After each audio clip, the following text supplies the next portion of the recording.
These 9 strategies are what the best authors in the world do to write bestsellers and cult classics and books that win awards and books that sell a gazillion copies. And the very first one is don't become a conflict junkie. So we all know that conflict is essential. It's been drilled into our brains by 1,000 writing teachers and advice givers. But Ursula Le Guin has a different point to make about conflict. Le Guin, as you probably know, is the famous fantasy novelist of the Earthsea series and also of The Left Hand of Darkness. But she also wrote a book for writers called Steering the Craft, which cautions against the overuse of conflict. What she says in that book is no narrative of any complexity can be built on or reduced to a single element. Even an element as foundational as conflict isn't enough. It can't do all the things you need it to do in your story. Readers will get exhausted if you just have conflict after conflict after conflict. And for an example of this, let's look at Underground 6, which is a movie by Michael Bay. And it starts with a 20-minute car chase scene. I'm not joking. I'm not exaggerating. It really is that long. And you know what? I've never been so bored by a car chase scene. How can a car chase scene be boring? Somehow he made it boring. I kept on thinking, when will this end? And this is a perfect example of how conflict after action after action, it starts to become monotonous. What you want to do in your book is you want to alternate the pleasures of your book, alternating between more conflict-heavy scenes and more uplifting or emotionally satisfying scenes. Look at a Stephen King novel like Shawshank Redemption. We have the brutal scene where Andy is beaten by Boggs and his gang. Okay, that's plenty of conflict right there. But then we also get these other scenes where Andy is mentoring one of the other inmates and teaching him how to read. It's very inspiring. It's very heartwarming. So Ursula Le Guin would say here, and I think I agree with her, that yes, you should work hard on inserting conflict, absolutely, but you should work just as hard on inserting acts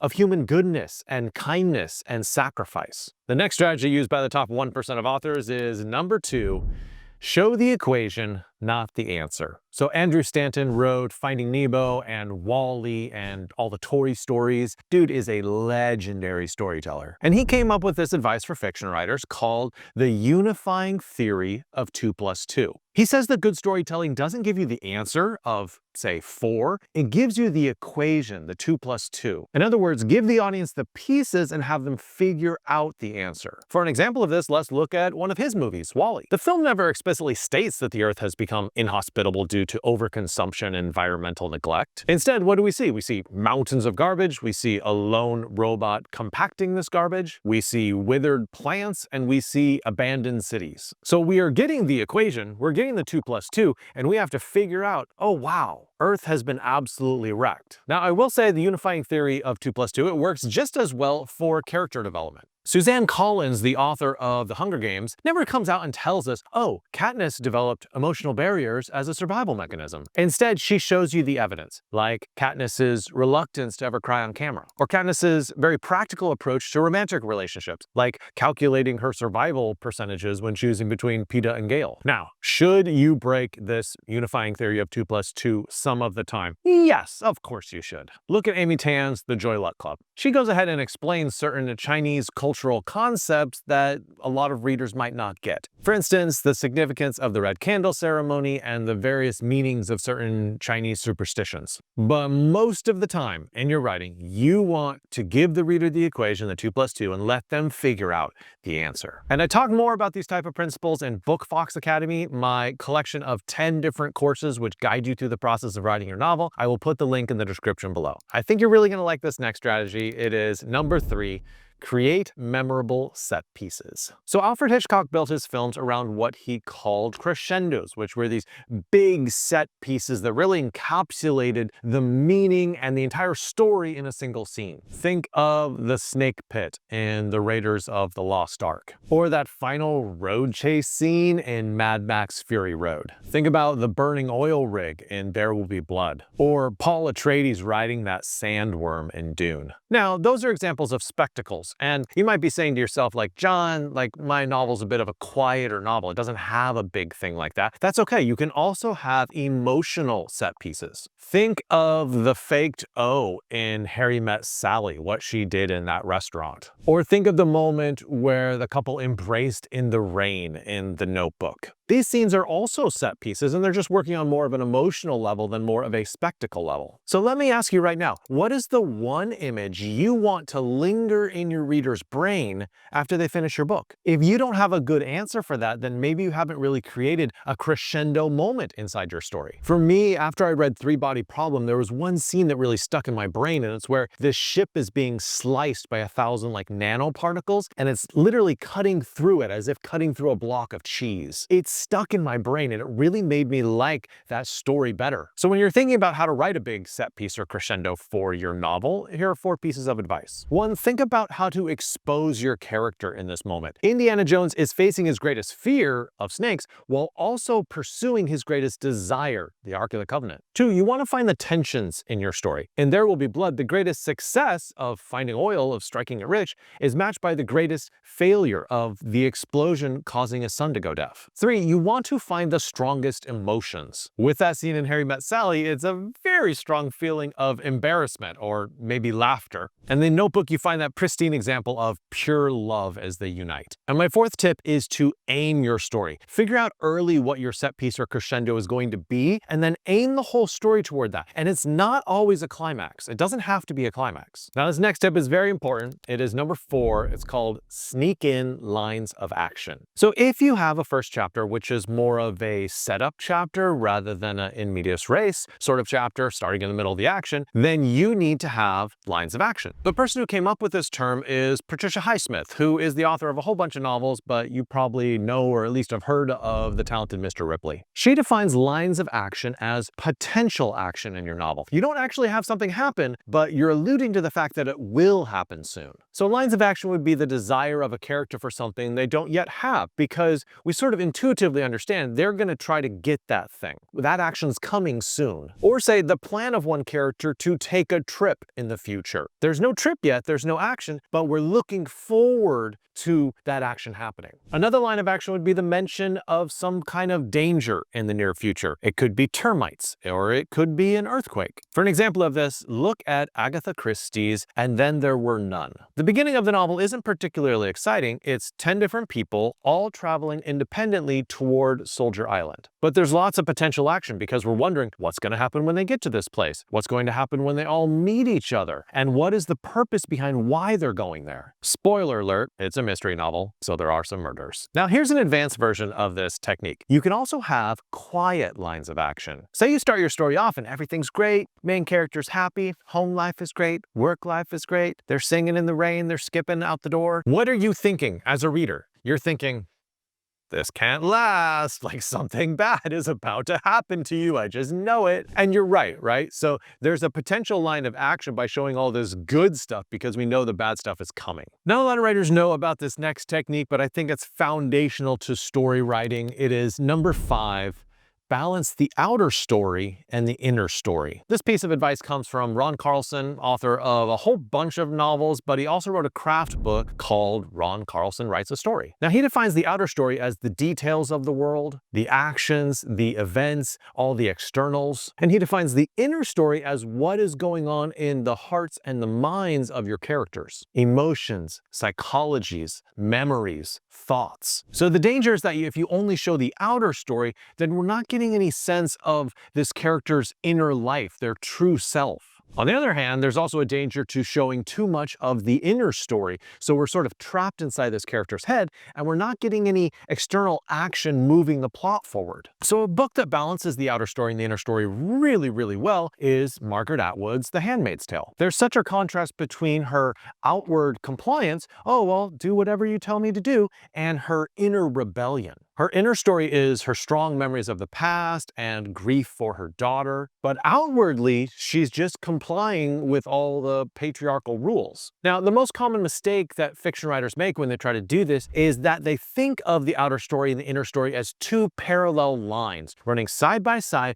but they're not really overlapping with each other. So as a writer, you're thinking, oh, let me write the outer story. Okay, now let's switch. Now let's do the inner story. What Atwood does so well, and what I think the top % of fiction writers out there do so well, is that they blend together both really seamlessly, often in the same scene, switching between outer outer story and inner story back to outer story back to inner story. So maybe just do a litmus test on your novel and ask yourself, do I tend to write more outer story or do I tend toward write more inner story? How can I balance that better in my book? This next strategy that the most successful authors in the world use is number 6, exaggerate your character. Orson Scott Card is famous for his Ender's Game series, but he's also the author of a small craft book called Characters and Viewpoints. And this is the advice he gives when building characters. You take a human trait and then you make it a little, or sometimes a lot, more extreme. For an example of this, look at Roald Dahl's Charlie and the Chocolate Factory, specifically the character of good old Willy Wonka. He's eccentric, he's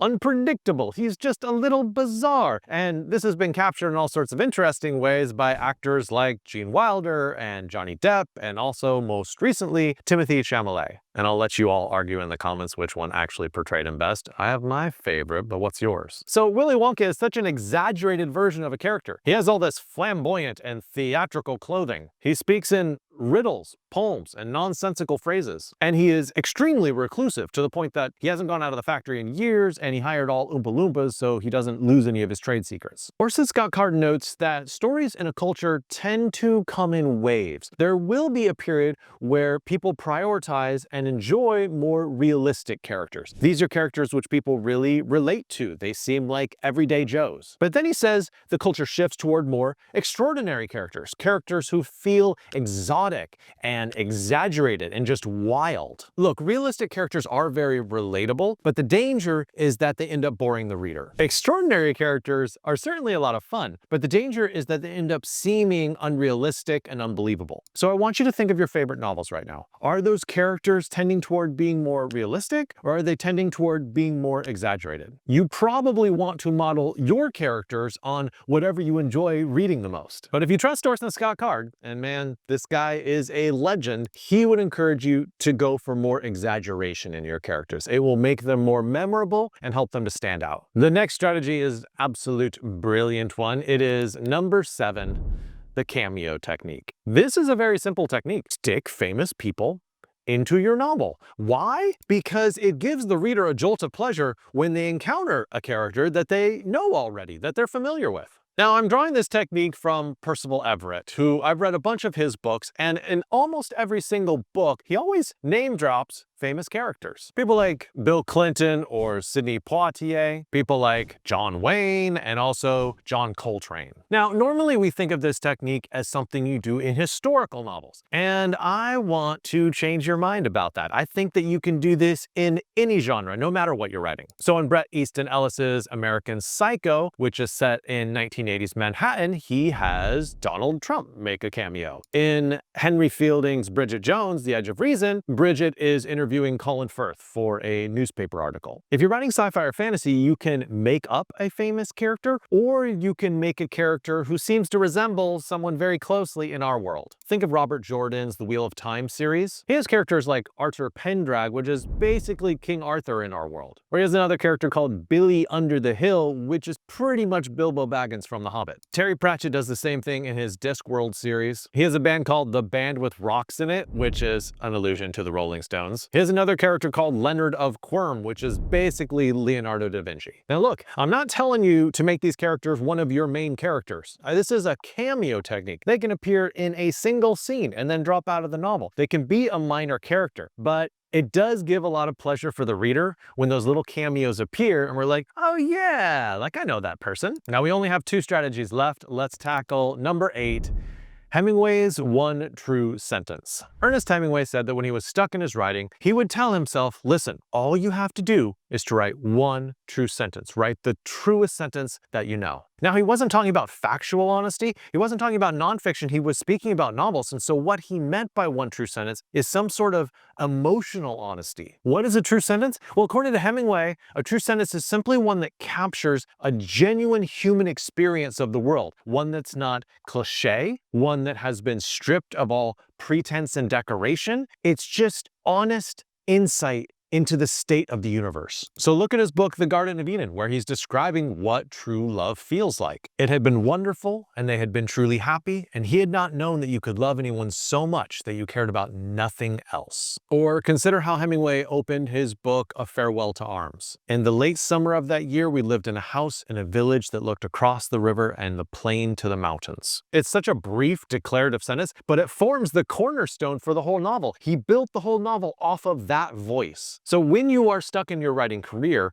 writing one true sentence is how you move forward, and you stack up enough of those true sentences and voila, you've written a novel. Now, this last strategy is a little bit counterintuitive because we're ending with advice about the beginning. Number 9, start with an image. Now, normally when you're thinking about how to start a novel, maybe you think about a character, or maybe you're an outliner and you've written the whole plot down. But those are not the only techniques that you can use. Joan Didion is one of the most famous essayists from the 20th century, but she was also a novelist, and she described this way of starting her novel, Play It As It Lays. She did not think about character or plot or inciting incident. No, what she did is she saw, in her mind's eye, she saw an image, a minor Hollywood actress sitting in the Riviera Casino in Las Vegas. And then Didion wondered, okay, so what happens to her? I can see her very clearly. We need an event. And what happens is someone pages her over the loudspeaker. So I want you to let your imagination fly right now and think about the image that is at the beginning of your book, or the image that is at the core of your book. I know that sometimes when I talk about the senses in your novel, I say oh, the visual is overused in novels. But for this case, I think it's really important to use that visual imagination because it helps you crystallize a scene and really get a good grasp on it. Lastly, make sure to check out Bookfox Academy, my collection of 10 do-it-at-your-own-pace courses, or join us in Bookfox Lab, which is my private coaching for authors. The link for those is in the description, and remember, you can always reach out to me if you have any questions.